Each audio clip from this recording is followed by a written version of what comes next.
continuación daremos un breve resumen sobre la evaluación económica en salud. En este primer punto nos piden dar la opinión de cuáles son los principales problemas que enfrenta la economía colombiana. En esos tipos de problemas encontramos la inflación, el desempleo, la importación y la poca importación. En el área de salud que nos afecta, en la compra de medicamentos, materias primas para manejar los sistemas quirúrgicos que manejan las entidades de salud. Pedirlos al mercado externo es muy costoso. No todo se encuentra en el mercado nacional, en el tema hospitalario. Si bien sabemos, un paciente no se cura solo con medicamentos y un elemento quirúrgico no funciona solo con electricidad. La compra de los instrumentos médicos igual, son insumos que hay que mantenerlos actualizados y en muy buen estado todos los días. En Colombia el consumo es mayor a comparación de la inversión. 1 de cada 10 jóvenes tiene empleo, 1 de cada 10 jóvenes con empleo está bajo una empresa formal que le garantiza estabilidad económica y los demás están de manera informal o de manera temporal. Uno de los grandes problemas de la economía es el empleo, pero nadie piensa en sí la oportunidad de que las pymes crezcan. Hoy en día es muy complejo crear empresa, no solo por la infinidad de documentos que piden, los requisitos, sino poder encontrar el mercado preciso para la competencia. Si las pymes pudieran exportar, tendrían más posibilidades de ganar, más posibilidades de generar empleo, pero no es el caso. Defina el concepto de la inflación, explique las causas por las que se presenta y argumenta las consecuencias que origina si no se logra controlar. La inflación es el mayor problema de la economía en Colombia y en gran parte de los países desarrollados. Es el aumento general y continuo del nivel de precios en una economía. Las causas, tasas de interés bajas que incitan lo que pasó en pandemia. Los bancos bajaron las tasas de interés y todo el mundo quiso sacar créditos para poder subsistir. Lo que nadie midió fue que cuando terminara la pandemia, las tasas iban a subir y obviamente la deuda para las familias, en especial las pequeñas familias, iba a ser impresionante. Aumentar la demanda de bienes y servicios dentro del mercado económico, el aumento de costos de producción de las empresas. Por supuesto que iba a aumentar los salarios, los precios, las materias primas y iba a ser muy difícil sostener a todo el personal para las empresas. Las consecuencias de la inflación puede generar un déficit, donde el déficit es cuando el gasto es el mayor ingreso y el superávit es cuando los ingresos son mayores en los gastos. Entonces encontramos que la deuda pública alta es más alta de lo que ya está en el área de la salud. No habrá ingresos para poder financiar la salud subsidiada o pública. Trimestralmente solo tendríamos salud a aquellos que tengan ingresos económicamente altos o que la puedan subsidiar de manera privada. El pago de la UPC, que es el valor anual que el Estado le paga a las entidades promotoras de salud por cada uno de los afiliados, sería una deficiencia al momento de las empresas costear los gastos operativos si el gobierno no subsidia esta UPC, como se está viendo hoy en día. El gobierno no lo está haciendo, entonces para las entidades de salud es muy difícil mantenerse a flote con tanta persona o paciente de manera con atención pública. Los privados están recibiendo su atención porque están pagando su servicio, su derecho. Pero si bien sabemos, por lo menos un 80-70% de la población es régimen subsidiado, que no tenemos cómo pagar una entidad de salud. Entonces realmente es muy complejo mantener un hospital, una IPS, y que todos tengan acceso a la salud. Puede una guerra de hambre o porque los bienes y servicios seguirían subiendo el valor. Claramente, si bien entendemos, entre más pasan los días, más caro va a ser todo y más desempleo se ve. Entonces, poder ya decir vamos a comer todos los días carne o que los hogares más pequeños donde simplemente hay un ingreso, son 5 cabezas para alimentar, es muy difícil. Y lo que puede generar es un desorden público, aparte de la contaminación del medio ambiente que se está generando, porque ni siquiera las entidades públicas van a lograr llevar a cabo un medio ambiente limpio, porque ni siquiera si no subsidian una empresa, mucho menos el bienestar de la población o la limpieza del medio ambiente.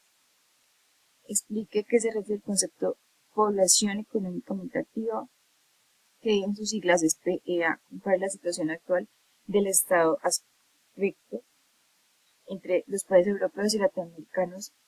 Presenta el análisis. De manera breve puedo decir que la población económica activamente es la que cotiza. Hoy en día en Colombia estamos cotizando, los millennials de hoy, muy pocos cotizan para pagar la pensión de los mayores que están hoy en día pensionados, pero la juventud o la población que viene a mi respaldo realmente ya no quiere trabajar, ya no quiere cotizar, ya cuando los millennials de hoy querramos pensionarnos, no va a existir la economía de con qué subsidiar o con qué pagar esas pensiones, porque nadie está cotizando, no hay cómo. A diferencia de Europa, la manera, bueno, aparte de que en América o en Colombia exactamente hay más natalidad que en Europa. En Europa el control o la educación sexual es tal vez más abierto y más consciente. Los jóvenes hoy en día tal vez se organizan, hay un niño por hogar. En Colombia hay dos, tres y una madre cabeza de familia. Entonces realmente las falencias y la balanza no favorecen en absoluto en América. Como punto de hablar sobre la balanza de pagos en Colombia, no son los factores que la afectan y determinan los factores que permiten que esté en equilibrio. La balanza de pagos en Colombia se registra en los flujos reales financieros en el país que intercambia con el resto de las economías del mundo. Como lo decíamos anteriormente, cuando se habla del déficit o del superávit, se manejan las cuentas corrientes, que son las balanzas de servicios, balanzas de transferencias, balanzas comerciales, importaciones de bienes y servicios, de exportaciones. Las cuentas capitales, que son las inversiones extranjeras, los créditos de sector público, privado, corto plazo, largo plazo, los organismos internacionales, o las cuentas de reserva, que son las reservas netas. Están los factores que afectan la movilidad del capital perfectamente móvil. Las tasas de inflación de los socios comerciales en un país sobrepasa la de los países con los cuales tienen relaciones comerciales. Pues para los empresarios de alguna u otra manera va a ser muy difícil también sostenerse. La inestabilidad política, otro factor que influye significativamente sobre la balanza de la estabilidad e inestabilidad política. El equilibrio en la balanza de pagos nos habla de que la cuenta corriente debe estar con un superávit, lo que quiere decir que cuando los ingresos son mayores a los gastos, pero no es el caso. La balanza debe estar en cero para tener el equilibrio de la balanza de pagos. Las cuentas corrientes y capital es necesario para obtener un equilibrio final las políticas y medidas que corrijan el déficit, es decir, que los gastos estén mayor que los ingresos. Como punto E, define el concepto PIB, indique los diferentes métodos establecidos para medir el Producto Interno Bruto del país. Encontramos varios. El PIB es el Producto Interno Bruto del valor total de los bienes y servicios producidos en un país durante cierto tiempo. Los métodos establecidos están valor total de la producción en cada actividad menos el valor de las materias primas utilizadas en el proceso productivo. Encontramos también el valor total de la producción a precios corrientes de mercado, que sería la sumatoria de las ventas más las existencias de todos los productos en un periodo determinado. De igual manera, el Producto Interno Bruto se puede sacar al total de las mercancías y servicios producidos dentro de un país en un periodo estipulado. Existen diferentes tipos de métodos. Está el método del gasto, donde se suma todos los gastos finales del Producto Interno Bruto, y que sería el gasto del gobierno más las exportaciones, más las importaciones, el consumo de los hogares y las inversiones, o el método de valor añadido, que se restan los impuestos indirectos netos al valor añadido bruto total para obtener el Producto Interno Bruto, que es sumar los gastos. El método de las rentas es sumar las rentas de los asalariados, el excedente bruto. El Producto Interno Bruto real es tomar el PIB nominal dividido en el índice de precios año base, lo que quiere decir que el producto nominal mide el valor de la producción obtenida en un periodo determinado. Hablar sobre el comportamiento del Producto Interno Bruto y los ciclos económicos en Colombia en las últimas décadas. El Producto Interno Bruto anual se evalúa el comportamiento de la economía al lado de los demás países. Las tasas de crecimiento se constituyen con los indicadores macroeconómicos ante los ojos de un economista. Es la medición más importante. Dentro del primer semestre del 2025, el Producto Interno Bruto presentó un crecimiento del 2,45%, con actividades como la reparación de vehículos, automotores, motocicletas, transporte, almacenamiento, y un déficit muy considerable dentro de la agricultura, la ganadería, la caza, la silvicultura y las pescas, con un 5,3%. Si bien los ciclos económicos en las últimas décadas son recuperación, recesión, depresión y la expansión. La recuperación es cuando se genera empleo, la recesión, donde los sectores de la economía buscan bajar los precios de manera pausada. Degresión, el punto más bajo en la economía, y la expansión, el punto más alto de toda una economía.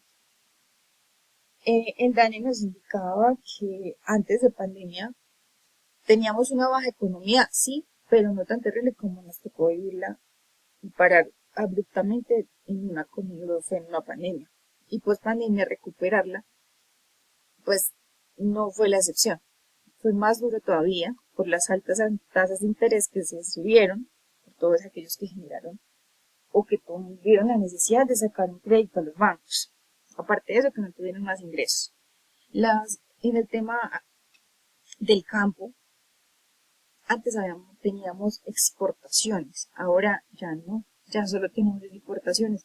La leche se trae, de la que se llevan de acá, en un 4 algo, diría yo, 3 veces más costosa y en polvo, y siendo la leche que se genera y se crea acá, se trae más costosa y la que consumo. La papa es igual, antes exportaba al Ecuador, al Venezuela, ahora solamente se recibe papaya, zanahoria, los productos que acá se crean, que acá se generan y que acá ya nadie compra. Y los que compran son los que traen. Entonces realmente es muy difícil mantener la agricultura. Tal vez ha sido una de las industrias que más ha llevado del bulto coloquialmente. Mencionar cuatro indicadores económicos en su opinión que son más importantes. Encontramos los indicadores de crecimiento y producción que buscan medir el desempeño de los diversos factores, los indicadores de inflación y de salarios, que pues en la manera los precios de diferentes bienes y servicios, el sector externo mide este indicador aclara el desempeño de la economía nacional, las finanzas públicas, es como identificar cómo están manejando los fondos públicos, los ingresos tributarios y no tributarios. Explicar la teoría de relación con la oferta monetaria, inflación, crecimiento y desempeño. La creación y construcción de dinero no debería crear inflación. Tenemos claro que la inflación lleva al desempleo. La oferta monetaria es y son los recursos de efectivo que están bajo cuidado y supervisión del poder público, lo que beneficia es a las personas que pueden manejar chequeras o aplicar a la bolsa. Es decir, tal vez un 20-25% de la población. Y eso ya sería decir mucho. Buscar la noticia económica actual del último mes. Economía colombiana, lo que nos dice el DANE. Creció en el 2,81% el último año, el corte del mes de mayo. El Departamento Administrativo Nacional de Estadística nos muestra que la variación económica del país en sus diferentes actividades económicas con crecimientos mínimos del 0,06%. Como lo decía, el campo, la agricultura y la ganadería fueron los más afectados y el sector industrial cayó económicamente a comparación de otros años anteriores, tristemente. Lo que sí, las actividades de bienes y servicios como hotelería, turismo tuvieron un crecimiento del 4,3% después de pandemia. De esta manera podemos dar finalidad a la explicación sobre economía en salud.